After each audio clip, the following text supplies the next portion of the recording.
One of the other significant parts of my making lately involves a lot of color.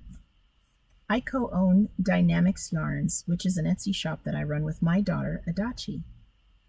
Adachi and I started dyeing yarn last year together for fun, really, and that fun became a small business venture for us because we enjoyed it enough to want to share it with all of you. I don't talk a lot about Dyenamixx yarns here on the podcast. I may do that more as time goes on, and I've actually asked Adachi to be part of a small vlog feature with me as we get closer to our next shop update. But because I'm so excited about the colors we've dyed recently, I'm going to just insert a few pictures here of some recent yarn dyeing we've done, and just enjoy a little time to sit back and knit and sip your beverage, and we'll put some pretty yarn pictures in here for you to look at. Information about Dyenamixx yarns is available on our Instagram at Dyenamixx, and I'll link to the Etsy shop down below. And the update will be coming within a few weeks, so just keep an eye out on our Instagram account. Favorite the shop on Etsy if you like, and then you'll get notifications when new yarn is ready. So enjoy a little break with me, looking at some pretty yarn.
My biggest challenge in running this business with Adachi is actually letting that yarn leave the house.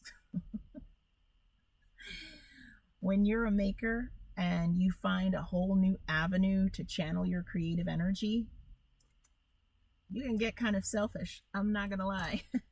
But it's a pleasure for us to see folks who have bought our yarn in the past and are enjoying working with it or petting it, whatever. So I hope you enjoyed that as well. I'm going to finish off today's episode with a recipe. My family and I often look for recipes that are gluten-free, paleo, meaning they don't contain dairy, sugar, gluten, and some of the other common allergens. And every once in a while, we luck up on something really delicious. I think out of the four of us in my household, though, I enjoyed this particular recipe the best, which is why I'm sharing it with you all. It's an almond flour loaf. So almond flour, if you're not familiar, is really just almonds that have been ground up very finely into a flour-like consistency, and it can be used for gluten-free baking. It can be used for a lot of things, but that's how we tend to use it.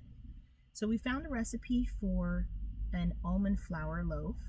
And what I'll do is I will list out the ingredients in the next clip, and then I'll show you some pictures of how ours came out.